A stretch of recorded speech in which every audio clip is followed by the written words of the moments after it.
ఆధ్యాత్మిక వారధి యూట్యూబ్ ఛానల్కు స్వాగతం. నేను మీ బలరాం తల్లాప్రగడ.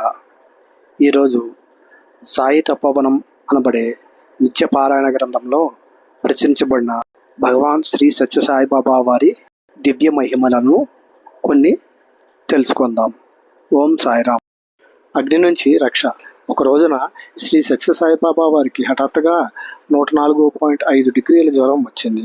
స్వామి దగ్గర కూర్చున్న భక్తులు గాబరా పడ్డారు. ఒక 5 నిమిషాల తర్వాత స్వామికి జ్వరం 99 డిగ్రీల వరకు వచ్చేసింది.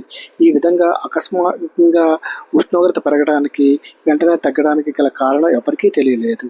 ఆ రోజు రాత్రి 9:30 గంటలకు మేడ మీద వెన్నెల భోజనాల సమయంలో బాబావారు ఆ విందులో పాల్గొని ఒక భక్తునితో, రేపు నీవు ఇంటికి పోయినప్పుడు ఇసుక పైన నిప్పు దగ్గర ఎక్కువ జాగ్రత్తగా ఉండమని మీ తల్లితో చెప్పు.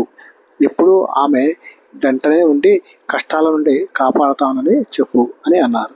అప్పుడు అక్కడ చేరిన భక్తులు ఆశ్చర్యపడి ఆ విషయం ఏమిటో చెప్పమని బాబా గారిని అడిగారు. అప్పుడు స్వామి, ఇతని తల్లి తన చుట్టూ నూనె దీపాలు పెట్టుకుని పూజాగృహంలో నిలబడి ప్రార్థన చేస్తుంటే ఆమె చీరకు నిప్పంటుకుంది అని చెప్పారు. అది విన్నవారు స్వామి అనిగితో ఆమెకు ట్రంకాల్ చేశారు. ఆమె ఫోన్ దగ్గరికి వచ్చింది. అప్పుడు స్వామి ఆమెతో మాట్లాడుతూ తాను అనుగ్రహించి మంటలు చల్లార్చిన విషయం తెలిపి ఆమెను ఊరడించారు. అప్పుడు ఆమె, స్వామి, మంటలు చల్లార్చే సమయంలో తమ చేతులు ఎంత కాలి ఉంటాయో కదా అని అడిగింది. దానికి స్వామి, లేదమ్మా, నా చేతులు కాలలేదు, కానీ జ్వరం హెచ్చుగా వచ్చి వెంటనే తగ్గిపోయింది అని అన్నారు. జలము నుండి రక్ష. భగవాన్ బాబా పాత మందిరంలో నివసిస్తున్న రోజుల్లో ఒకసారి చిత్రావతికి వరద వచ్చింది. వరద నీరు క్రమంగా మందిరం చుట్టూ చేరింది. కొద్ది నిమిషాల్లో ఆ నీరు లోపలికి ప్రవేశించి మందిరం అంతా జలమయమయ్యే పరిస్థితి కూడా ఏర్పడింది. వెంటనే బాబా నీటిలో దిగి ఇక చాలు, వెనక్కు మరలిపో అని ఆదేశించారు. వెంటనే నదీ ప్రవాహం తగ్గిపోయింది. 1962 దసరా ఉత్సవాల్లో మొదటిసారిగా వేద పురుష సప్తాహ జ్ఞాన యజ్ఞం జరిగింది. వేల కొలది భక్తులు ప్రశాంత నిలయం చేరుకున్నారు. పూర్ణాహుతి జరగబోయే సమయానికి ఆకాశం మేఘావృతమైంది. గంభీరమైన మేఘ గర్జనంతో కుంభవృష్టి సూచనలు కనిపించాయి. అప్పటికి ఇంకా ఆడిటోరియం కట్టలేదు.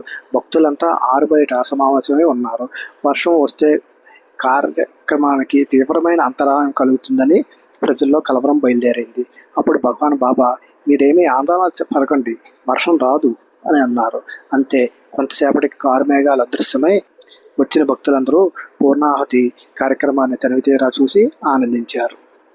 నీరు పెట్రోలుగా. ఒకసారి భగవాన్ బాబా కారులో బెంగళూరు వెళ్తుండగా చిక్బళ్ళాపూర్ సమీపానికి చేరుకున్నప్పుడు కారు ట్యాంకులో పెట్రోల్ అయిపోయి కారు ఆగిపోయింది. ఆ దగ్గరలో ఎక్కడా పెట్రోల్ బంకులు కూడా లేవు. అప్పుడు బాబా సమీపంలో కనిపించే చెరువు నుంచి డబ్బా నిండుగా నీళ్లు తెమ్మని చెప్పారు. ఆ నీటిని తన ప్రేలిని పెట్టి గిరగిరా తిప్పి దాన్ని పెట్రోల్ ట్యాంకులో పోసి కారు నడపమని డ్రైవర్కు ఆదేశించారు. ఇక కారు మామూలుగా నడవసాగింది. మరొకసారి సత్యసాయిబాబా భక్తుల బృందంలో మహారాష్ట్రలోని ఔరంగాబాద్, ఎల్లోరా పట్టణాలు ముగించుకొని హైదరాబాద్ తిరిగి వస్తున్నారు. మార్గమధ్యంలో పెట్రోల్ అయిపోయి బాబా ప్రయాణిస్తున్న కారు ఆగిపోయింది. అప్పుడు రాష్ట్రమంతా పెట్రోల్ వర్తకుల సమ్మె కావడం వలన ఎక్కడా పెట్రోల్ లభించలేదు. అప్పుడు సాయి పరమాత్ముడు కారు చేతితో తట్టి నడు అన్నారు. అంతే, కారు నడిచింది. హైదరాబాద్ చేరిన తర్వాత బాబా కస్తూరి గారితో మాట్లాడుతూ, కస్తూరి, పెట్రోల్లో ఒక్క చుక్క కూడా లేకుండా 150 మైళ్ళు దూరం ప్రయాణం చేయవలసి వచ్చింది. ఈసారి ట్యాంకులో పోయడానికి నీళ్లు కూడా లేవు. మేము ప్రయాణం చేసిన త్రోవలో ఎక్కడా ఒక చెరువు కానీ నది కానీ కూడా లేవు అని అన్నారు.